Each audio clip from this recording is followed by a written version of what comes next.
and welcome back to Literature Siksha. My name is Tanisha Jayaswal and today in this video we'll be discussing about UPTGT syllabus for English literature. So without further ado, let's get started.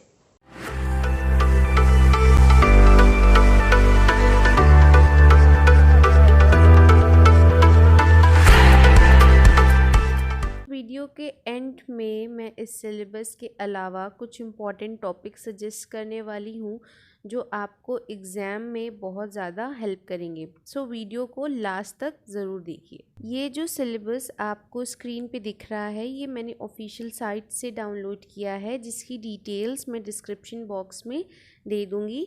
तो चलिए अब चलते हैं हमारे syllabus की तरफ। ये examination 2 sections में कंडक्ट किया जाता है, पहला लैंग्वेज और दूसरा लिटरेचर। लैंग्वेज में सबसे पहले अनसीन पैसेज आएगा, उसमें आपको एक पैसेज दिया जाएगा जिससे रिलेटेड क्वेश्चंस को आपको आंसर करना होगा उस पैसेज को पढ़ के। उसके बाद ग्रामर में आएगा parts of speech, spelling, punctuation, vocabulary, tense, narration, preposition usage, transformation and agreement. ये सब बहुत बेसिक लेवल ग्रामर है जो किसी भी अच्छी ग्रामर बुक या वीडियोस से आप पढ़ सकते हैं। रेन एंड मार्टिन की ग्रामर की बुक बहुत अच्छी है, आप उसको भी पढ़ सकते हैं, आपको बहुत ज़्यादा हेल्प करेगा। सो नेक्स्ट सेक्शन पे अब हम आते हैं जो कि लिटरेचर का है। इस सेक्शन में हमें सबसे पहले पढ़ना है फॉर्म्स ऑफ लिटरेचर के बारे में, कितने तरीके के लिटरेचर होते हैं, डिफरेंट जॉनर्स को पढ़ना है, उनकी एक अच्छी डीप अंडरस्टैंडिंग होनी चाहिए। फिर हमें पढ़ना है 4 ऑथर्स के बारे में टीजीटी इंग्लिश के लिए, उनकी लाइफ और उनके वर्क्स को हमें बहुत अच्छे से बहुत डिटेल में पढ़ना है। 4 ऑथर्स का मतलब ये नहीं कि आपको सिर्फ ऊपर ऊपर से पढ़ लेना है, आपको पूरी डीप एंड प्रॉपर स्टडी में उसमें जाना है। पहले हैं शेक्सपियर, दूसरे हैं जॉन मिल्टन, तीसरे हैं विलियम वर्ड्सवर्थ एंड चौथे हैं जॉन गैल्सवर्दी। इस सिलेबस में 3 स्पेलिंग मिस्टेक्स हैं, जॉन मिल्टन नहीं, जॉन मिल्टन होता है, विलियम वर्ड्सवर्थ नहीं, विलियम वर्ड्सवर्थ होता है, और जॉन ग्लैसवर्दी नहीं, जॉन गैल्सवर्दी होता है। अब बात करते हैं कुछ और इम्पोर्टेंट टॉपिक्स के बारे में जिनकी नॉलेज आपको होना बहुत ज़रूरी है अगर आप टीजीटी इंग्लिश को अच्छे नंबर से पास करना चाहते हैं। सबसे पहले आपको हिस्ट्री ऑफ इंग्लिश लिटरेचर की बेसिक एंड प्रॉपर नॉलेज होनी चाहिए। कब कौन सी एज शुरू हुई, कब कौन सी एज ख़त्म हुई, आपको वो बहुत अच्छे से याद होना चाहिए।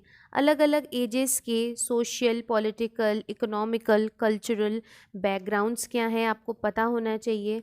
कौन सी एज में किस लिटरेरी फॉर्म ने सबसे ज़्यादा ग्रोथ शो करी, आपको ये बहुत अच्छे से पता होना चाहिए। नेक्स्ट आपको लिटरेरी टर्म्स जो हम पढ़ते हैं, जब हम लिटरेचर पढ़ते हैं बहुत सारे लिटरेरी टर्म्स आते हैं, वो बहुत अच्छे से समझ में आने चाहिए। आपको लिटरेरी टर्म्स की प्रॉपर नॉलेज होनी चाहिए। Poetic devices, stanza forms, meters, जब हम पोइट्री पढ़ते हैं ये सब हम पढ़ते हैं, इसको आपको पता होना चाहिए। कौन सा हेक्सामीटर होता है, एम्बिक पेंटामीटर क्या होता है, कौन सा टेट्रामीटर होता है, कौन कौन से स्टैंजा फॉर्म्स हैं, कौन कौन सी पोइटिक डिवाइसेस हैं जैसे कि एलिटरेशन, पर्सोनिफिकेशन, ये सब क्या होता है आपको बहुत अच्छे से मालूम होना चाहिए। लिटरेरी मूवमेंट्स की अगर हम बात करें तो जब आप हिस्ट्री ऑफ इंग्लिश लिटरेचर को बहुत अच्छे से पढ़ेंगे तो आपको अपने आप पता चल जाएगा, अपने आप एक अच्छी नॉलेज हो जाएगी लिटरेरी मूवमेंट्स के बारे में।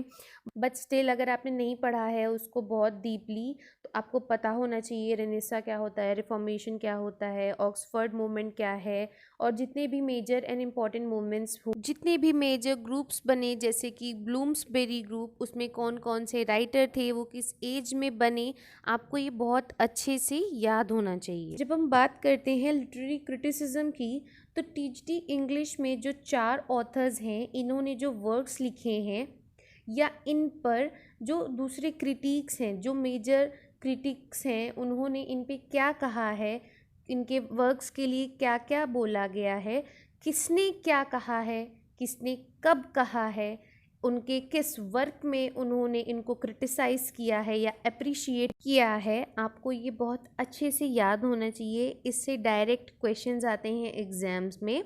So that's all about this video. अगर आपको ये वीडियो अच्छी लगी हो, इन्फॉर्मेटिव लगी हो, please like, share and subscribe. Also click on that bell button, इससे आपको मेरी आने वाली सभी वीडियोज़ के नोटिफिकेशन मिलती रहेंगी। प्लीज़ लीव अ कमेंट अगर आपको कोई क्वेरी है, आपका कोई क्वेश्चन है। I will try to answer it as soon as possible. Thank you, take care, bye bye.